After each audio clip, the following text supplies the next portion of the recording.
Welcome to DNP India. Bharat की धरती पर जैसे जैसे राफेल ने पांव रखा, देखकर राफेल की ताकत दुश्मन थर्राने लगा। फ्रांस से खरीदे गए 5 आधुनिक फाइटर जेट राफेल भारत आने के 43 दिन बाद आज अंबाला एयरफोर्स स्टेशन पर वायुसेना में शामिल कर लिए गए। इस मौके पर रक्षा मंत्री राजनाथ सिंह ने कहा, राफेल का भारतीय वायुसेना में शामिल होना पूरी दुनिया के लिए कड़ा संदेश है, खासकर उनके लिए जो हमारे हक पर नजर डाल रहे हैं। मैं वायुसेना के साथियों को बधाई देता हूं। हाल ही में एलएसी पर हुई दुर्भाग्यपूर्ण घटना के दौरान आपने जो तेजी और सतर्कता दिखाई, उसे आपके कमिटमेंट का पता चलता है। वहीं वायुसेना प्रमुख आरकेएस भदौरिया ने कहा कि सुरक्षा की मौजूदा स्थिति को देखते हुए राफेल को शामिल करने का इससे अच्छा समय कोई और नहीं हो सकता था।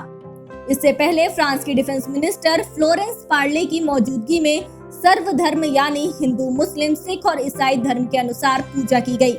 उसके बाद एयर शो हुआ, जिसमें फाइटर प्लेन ने आसमान में ताकत दिखाई। फिर लैंडिंग के बाद वाटर कैनन सैल्यूट दिया। राफेल फाइटर जेट की अंबाला स्थित 17 गोल्डन एरो स्क्वाड्रन में औपचारिक एंट्री इतिहास के पन्नों में दर्ज हो गई है।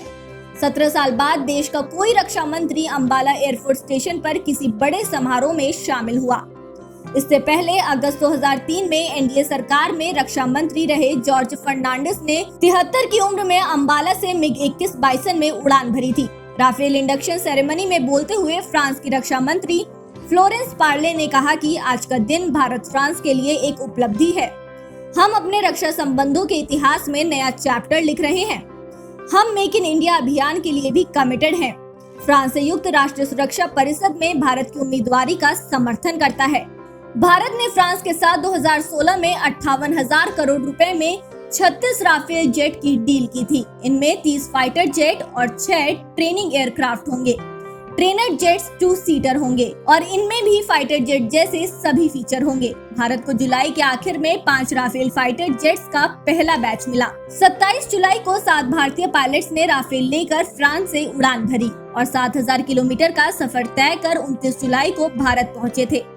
पिछले साल दशहरे पर राफेल जब भारत को सौंपे गए थे, तब रक्षा मंत्री राजनाथ सिंह ने फ्रांस में हिंदू रीति रिवाज से शस्त्र पूजा करते हुए राफेल पर ओम बनाकर नारियल चढ़ाया और धागा बांधा था। इस पूजा पर विपक्ष ने सवाल भी खड़े किए थे। अगर बात भारत के मिग-21 की करें तो अगस्त 2003 में एनडीए सरकार में रक्षा मंत्री रहे जॉर्ज फर्नांडिस ने 73 की उम्र में मिग-21 बाइसन में उड़ान भरी थी। उस वक्त मिग-21 हादसों में लगातार पायलटों की मौत की होने की वजह से सरकार पर सवाल उठने लगे थे। इन विमानों को फ्लाइंग कॉफिन तक कहा जाने लगा था। अंबाला में तब मिग-21 की कोबरा स्क्वाड्रन तैनात थी। जॉर्ज फर्नांडिस ने कोबरा स्क्वाड्रन के commanding officer wing commander N Harish के साथ उड़ान भरी थी और करीब 25 मिनट की उड़ान के बाद उन्होंने इस विमान की जबरदस्त तारीफ करते हुए इसे रियल फाइटिंग मशीन बताया था। अभी तक की जानकारी यहीं तक। डीएनपी इंडिया पर देखते रहिए नई वीडियोस और ताज़ा खबरें सटीक जानकारी के साथ। चैनल से जुड़े रहने के लिए सब्सक्राइब करें और हमारे फेसबुक पेज को भी लाइक करें। नमस्कार।